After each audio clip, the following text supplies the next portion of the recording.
Hello and welcome back to Bang Average Gaming. I'm KDP and this is our Pokemon Soulsilver randomized Nuzlocke. We are in good form here. We recorded yesterday and we are recording again today. So hopefully we see that continue. In the last episode we absolutely destroyed the 6th and the 7th gym, or if you flipped it we did the 7th gym first and the 6th gym after, so Price then Jasmine.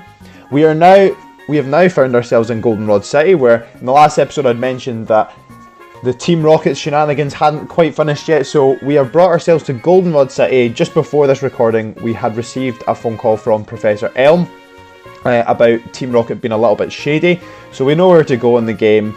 We know how this Nuzlocke situation is as well. So we're going to again start off with a super fast team recap. As you can see here, we've got 6 Pokemon on the team. Same as last episode, we've got Boomer, the Typhlosion with the moves Lava Plume, Swift, Flame Wheel, Smokescreen, and the Anger Point ability. We've got Willy Watts, the Ampharos with the moves Discharge, Dig, Cotton Spore, Thunder Wave, and the Magic Guard ability. We have Reaper, the Dusclops with the moves Shadow Punch, Confusion Ray, Will-O-Wisp, Shadow Sneak, and the Synchronize ability. We have Honey, the Beedrill with the moves Twin Needle, Poison Jab, Cut, Toxic Spikes, and the Solar Power ability. We have the Zubatman, the Golbat with the moves Fly, Bite, Wing Attack, Confusion Ray, and the Sandveil ability. And last but not least, we have King Carp, the Gyarados with the moves Ice Fang, Strength, Aqua Tail, Surf, and the Shadow Tag ability. So that is our squadron. We are in Goldenrod City and we are going to go straight into the Goldenrod Underground, where we will take on... Oh no, we won't take anybody on. We are going to get ourselves... Now, if you normally do this, if you hadn't played this game before, you would probably go to the Goldenrod Tower, which is what Professor Elm kind of suggests and mentions. But because we know that we go there and get told to come back because we're not wearing Team Rocket uniform, we come down here so that we can get ourselves, as you can see, this guy's saying that he couldn't find the Team Rocket uniform, so he's borrowed one from here. We get ourselves a Team Rocket uniform, so now, as you can see, we are a nice little member of Team Rocket here. Which is quite cool actually. And I would love to see a kind of almost like a multiple choice game, or like a multi-choice game, like one of those games like the kind of Walking Dead kind of Telltale game, where you can choose to possibly be like a bad guy in a game, or like a gym leader, or just a normal trainer or something like that. Would be super cool. So we are now a member of Team Rocket. We're going to try and get ourselves into this radio tower. The guy is letting us in here, but as we know from this gets stopped very quickly.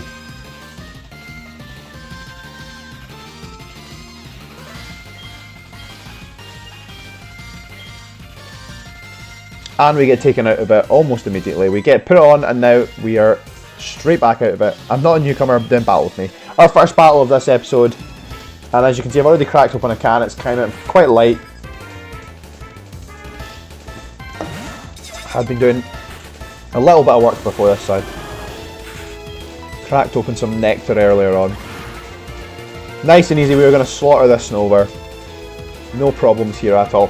I don't see us having any huge problems with any of the trainers here. Possibly with the boss fight. Actually, I'll just stay with Boomer. Possibly with one or two of the boss fights later on. But most of the trainers here are quite low in terms of level. So look, this might survive the attack. Oh, okay. But there we go. But we are significantly higher in level than most of the Pokemon here, so we're going to just keep grinding our way through.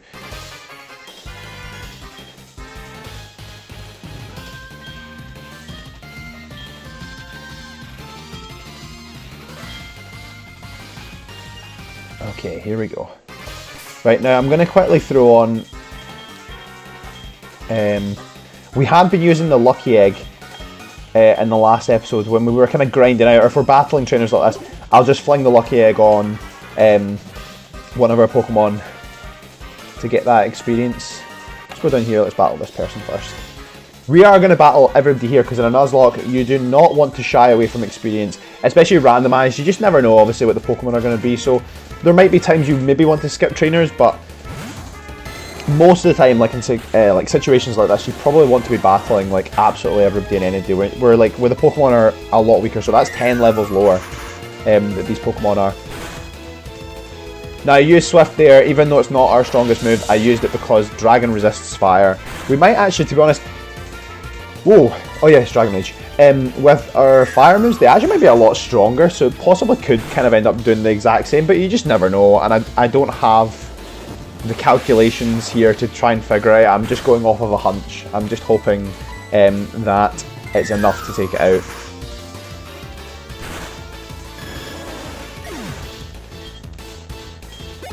Ideally, I don't have to run back and forth to the Pokemon Center all the time. That would be spectacular to just be able to battle my way through without having to kind of move up and down all the time. Okay, we're going to take this off you just now while we rejig the team. Again, always got to keep that team balance, always got to keep the team moving around as much as possible. So, oh, better put the Lucky Egg on our Woollywogs. So, like I said at the start, we're in good form. We've done an episode yesterday. We're hoping to do one today and possibly even one tomorrow as well, if I can squeeze in the time in the morning. But yeah, I'm feeling good. I'm feeling good. The momentum's maybe picking back up a little bit. Hopefully we can continue this. Like I said, I want to finish this Nuzlocke, and it might actually take a lot longer than I thought, because I always forget that there is Kanto as well. Now, technically speaking, like the actual initial Nuzlocke of Johto is kind of finished, but there's quite a big... I'm going to wood discharge. We're 15 levels above. I know it's resisted, but obviously when you defeat the Elite Four, a lot of people would be like, oh, that's the kind of game done, which technically it is, and there is a post game, but there's also the post game battle with Red. So I feel like it's maybe worth just continuing all the way to Red. Like, I talked about it at the start. I think I did say that I was going to do Johto and Kanto, but I'm just going to like solidify it now. I think with this kind of, I'm getting a lot better with building up a bit more momentum and getting some videos out a little bit closer together. So hopefully, if I can keep that going, then we can maybe finish the Nuzlocke and Johto, and then transfer over to the Kanto region and try and take on the gyms there, because it's probably it's actually a lot quicker. There's not as much story involved with those kind of with that kind of side of things. So it's basically just going around battling the gyms. There's a little bit of story here and there, but we're basically just like slaughtering 8 gyms and then just going to fight Red on Mount Silver.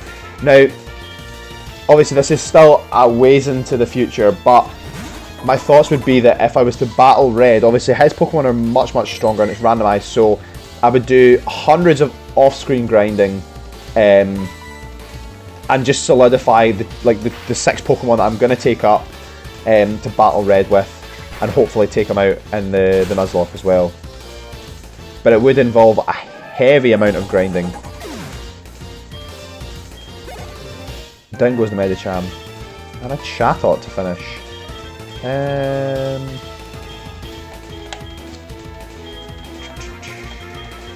Just got next in line, I suppose. I was going to put it next in line, but technically would be the Beedrill, but we're weak to flying, so we'll just put in our next in line, which is Zubatman. Now, I think I maybe talked about possibly changing Golbat's name as it kind of moved on through its evolution, but I quite like just keeping it as Zubatman, even though, like, ideally you'd want it to be like Golbatman and then Crobatman when it's like evolving, but I'm kind of happy with the way it's... I quite like just leaving it as a Zubatman for now. Pardon me. I think I've yet to get through one of these recordings without actually having to burp at some point, and it probably is because I'm drinking the sweet nectar that is Monster Energy. A little bit of fizz adding to that. Is there a trainer here? No, there's not. There's a trainer. It's the next floor that I'm getting confused with. There's a trainer like in one of the booths in the next floor, I think, that I always try and kind of jump in and get. Like every time, I'm always getting EXP from any battle I can in these games. I just don't see why not. Like, it's just, you want to get, obviously if you were doing like a race, then maybe not. You would maybe try and avoid battles if you were trying to like beat somebody to beat in the game, but I just don't see why not. Reaper put to sleep. Now I don't think this Rosella is really going to be able to do anything to us. I don't think, we've got a boosted special defense, that's probably going to do nothing. Yeah, 10. We lose 10 HP. Now we don't have a lot of HP, but that was virtually nothing. So even if the Rosella uses it again, hopefully at some point soon We can wake up. We're fast asleep. I'll probably stay in for like a couple more. Because Giga Drain only has like 5 or 10 PP, so we're still fast asleep. I'll stay in again. I'll stay in again. I don't really want to be switching all the time, because then we're just subject to Pokemon just getting attacked on all fronts. There we go. We wake up. We get the Shadow Punch off. We've got a good attack, so it could be one shot. It is. And there we go. And we're 10 levels above. I keep forgetting that the difference in levels is just nuts. Absolutely nuts. Okay, a Rapidash, that's quite strong. So we're going to go into King Carp. Our water type here.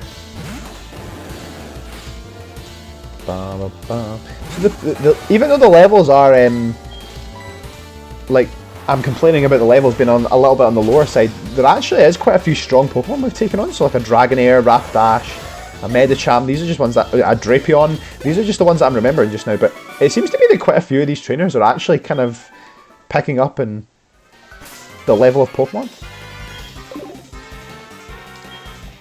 We didn't put the Lucky Egg back on. The Lucky Egg there.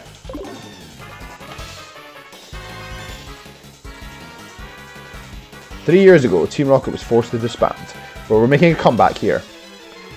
Not for long. None of my Nuzlocke has anything to say about it. Like I said, there we go. It's a good thing we're starting with the Ghost type, but like a Hitmonchan's a pretty good Pokemon in comparison to the last two gym leaders, especially Jasmine, who had like, what was it? It was like a Carvanha, a Cubone, and something else. I'm going to use Shadow Sneak here out of Prioritise. Get out of the way. Yeah, so like, we absolutely annihilated Jasmine with our weak Pokemon. Okay, so we've got Reaper, our Rattata's coming in. So we now can just switch into our kind of lowest level, I suppose, Pokemon, technically speaking, just with HP and stuff. We'll use our newly acquired Poison Jab move. Lovely. Lovely. Although we probably could have just used like Cut or something there. Beautifly, we're going to stay in again. We're going to absolutely destroy this thing with Poison Jab. Jab into the face till it falls down. There we go, Dengo's to be fired with the critical hit as well. I don't think we would have needed that, really, but we got it nonetheless.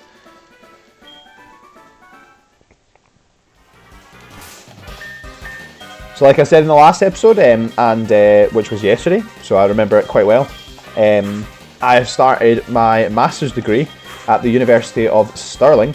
I was actually doing a little bit of work before this and was looking into some of the classes and modules and stuff that I've been attached to, and it's looking quite interesting. I've not done a huge amount of work, which isn't great to start off with, but hopefully I can get into a good rhythm and start picking up. Like, once I kind of get going, I'm generally not too bad with actually doing work and getting it done.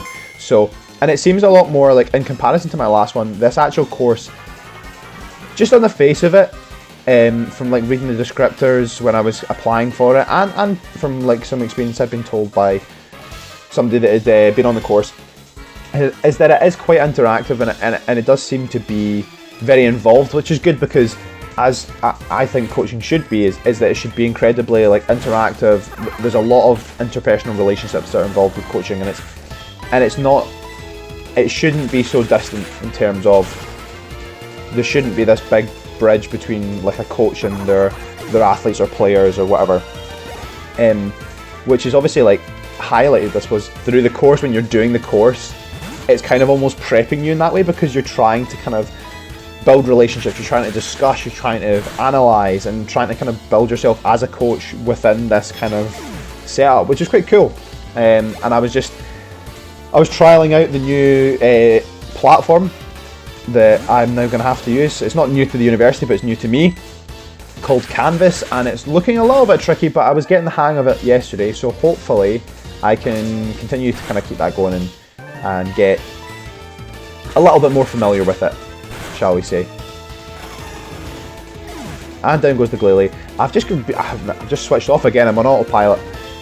Last in comes the Seaking. Now we are really abusing this Poison Jab move, because it's just so powerful in comparison to, like, a Beedrill's not ridiculously powerful, but I do love Beedrill, hence why we've got it on the team. But it's putting in the work, and it's adding a little bit of type diversity to the team, which we love to see. We always love to see a little bit of type diversity. We've got that. Without even putting the lucky egg on, we got to level 38, so I'm going to switch up again. Hopefully can make our way. Again, like I said, I'd rather not have to heal. We've got a couple Pokemon looking a little bit frail. With Reaper. Boomer's only half, so Boomer's probably doing okay. Hopefully we don't have to make any trips to the PC, not PC, the Pokemon Center. Which, I mean, the PC technically is short for Pokemon Center, I guess, but yeah. Okay, we've got a Slowbro. That could be a little bit tricky if it knows an ice move. Let's hope. We've got Bite, we've got some Stab. We get the Flinch. Lovely, lovely, lovely. I think flinching is actually linked with speed in this game a little bit, so it'd be cool. Okay, Headbutt. Okay, nothing massive, and we'll take it out in this turn. Nice and easy. I was a little bit worried there because obviously it does have a super effective type against us, but we are quite high in level in comparison to it. So, and it sometimes knows ice moves as well. So, I mean, it probably wasn't the best probably wasn't the best idea to stay in, but we got the job done. You know, I'm just flowing. The words are flowing. The game is flowing. The video is flowing. We are moving our way through this Rocket hideout, or the radio tower which Rocket had taken over. Down goes the Monferno.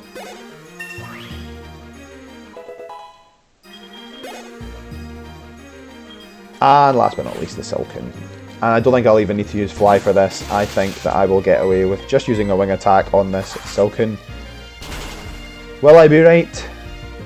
Of course I will, it's a Silken. There we go. Zubatman.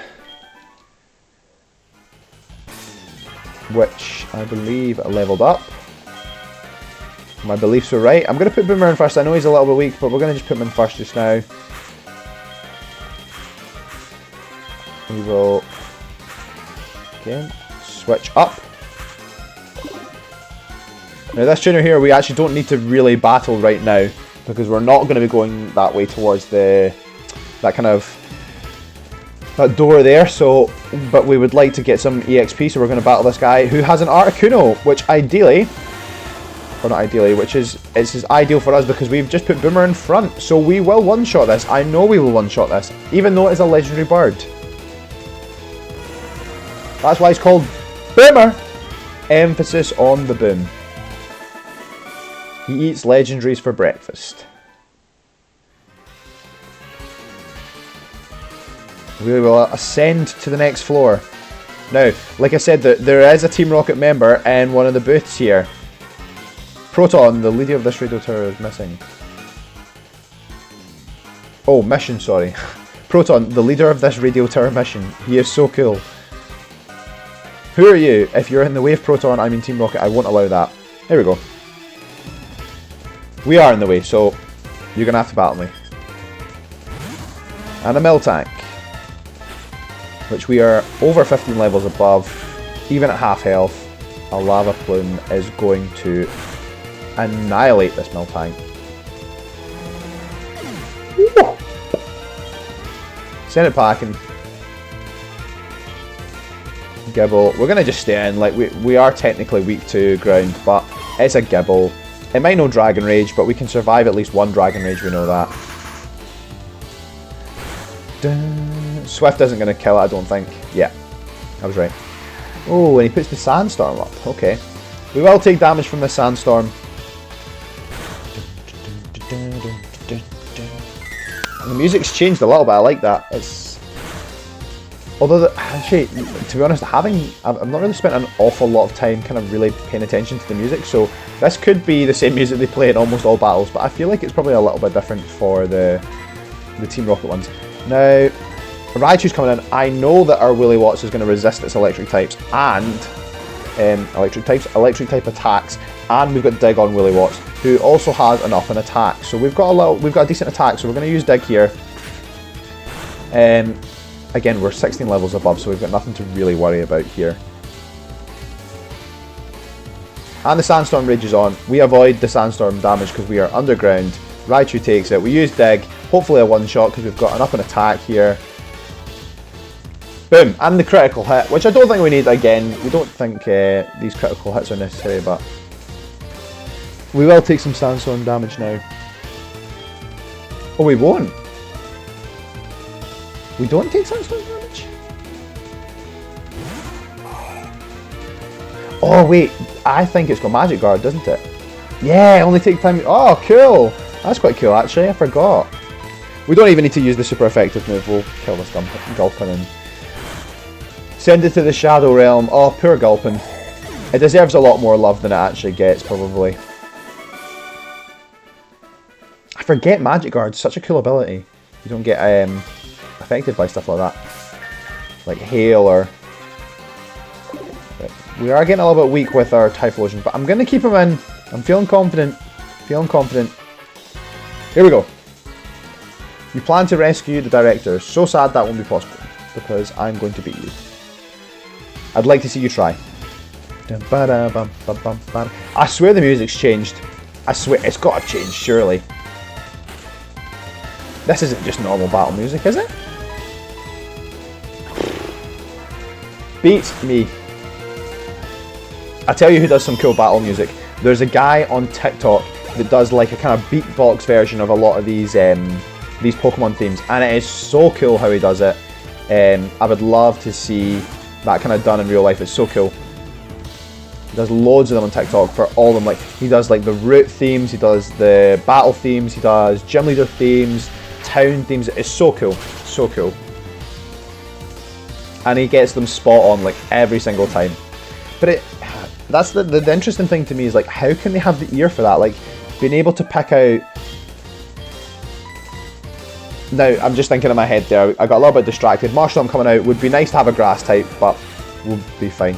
As I was saying, yeah, how do they pick out like the sounds from stuff like that? I could never ever do that.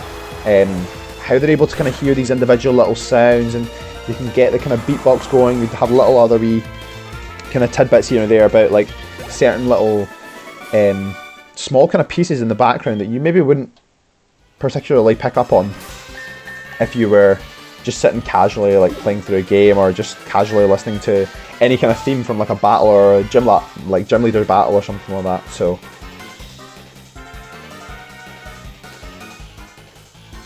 quick save again.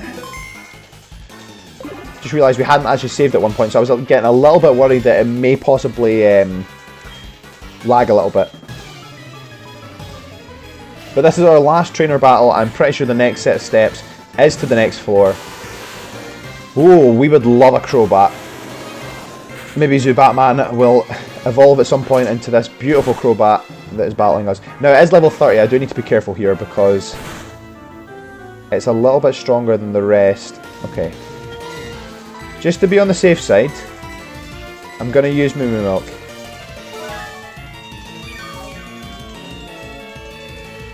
Make sure we're safe, make sure we're strong. Okay. Use his wing attack. Okay. Let's just go for the flame wheel. Oh, it's faster. Okay, it goes for the air cutter. Okay. Right. Okay, so we're back up to above half. That's good. That's good, that's good, that's good. And we'll take out the Crobat with that. Lovely, and we'll get some EXP, and Boomer can go to the back.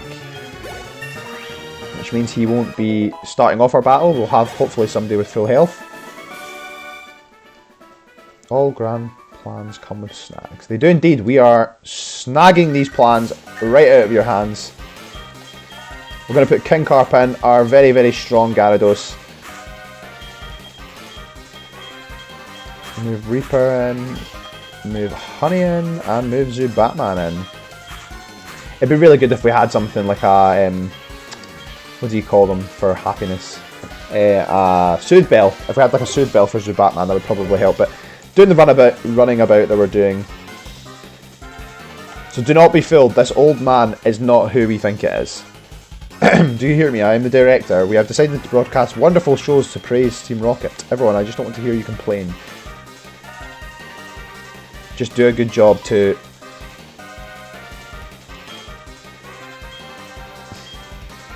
Ah, PETREL. No, no, no. I was pretending to be the director to influence the entire region to support Team Rocket.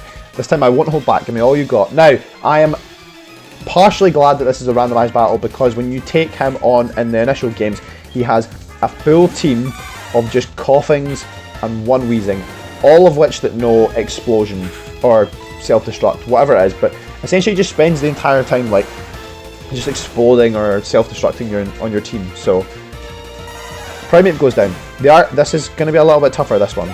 Now we haven't healed because I'm wanting to grow Vile.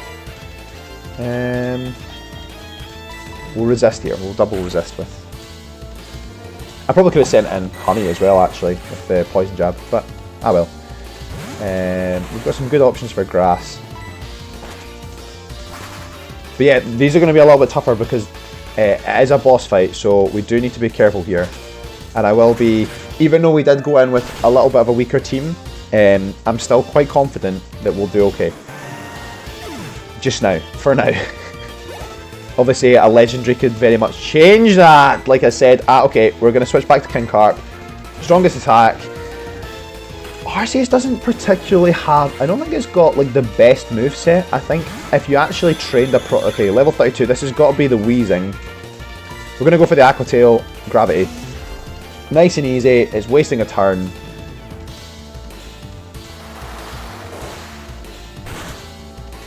Arceus, that's what, like I was saying, Arceus I don't think it has the best moveset. Punishment, I think Punishment's got something to do with like the amount of stat boosts or something like that. So I think if we had been stat boosted to the max, then we would have had a bit of an issue there. Because I think if we were, yeah, I think the power of Punishment gets like intensified if you have like a significant amount of stat boost. So we just take down God. We have taken down God with our King Carp. He gets 2,500 experience points. Rain Dance. Now that would be quite a good move to learn. We're not going to learn it right now. We may come back and relearn it for when we maybe take on the Elite Four or something. Set up some Rain. Infernape. We're going to stay in. We're going to stay in. King Carp's a good health. We have a few healing items in the back. Oh, okay, it's got download. We do resist though. We do resist. We're water and flying. We resist its fighting moves and its fire moves, and we'll probably take it out with this Aqua Tail anyways. There we go, like I say, critical hit, probably didn't matter. Okay. Whew, this is quite intense.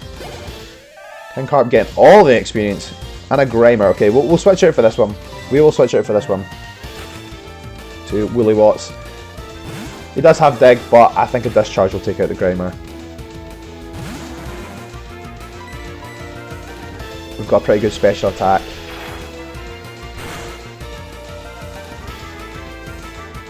Down goes the Grimer. Nice and easy, nice and easy. Gravity return to normal. And Prinplup to finish. That means we have secured this win against PETREL. I'm not even gonna wait until we take this down. I know that we are gonna be one-shotting this. Bide doesn't matter because it is going to be sent straight to the Shadow Realm. We have beaten PETREL and we have taken out the Rocket Tower, or the Radio Transmission Tower, or have we? That is the real question. Have we? Now, for those of you that know, this isn't the end. Like he's saying, they've stashed the Director underground. We have technically not beaten the tower because PETREL is not right at the top of this tower. So, we are going to save here, and in the next episode, we are going to go find the Director. We're going to continue with this Nuzlocke. We are going to keep grinding through, and hopefully, maybe in the next one, we defeat the Radio Tower. I have been KDP. This has been Bang Average Gaming's Pokemon Soulsilver Randomised Nuzlocke. It has been a pleasure to keep the consistency going with another day, back-to-back episode. Hopefully I can get this edited and up either tonight or tomorrow. It has been a pleasure. Love all you guys, and see you later.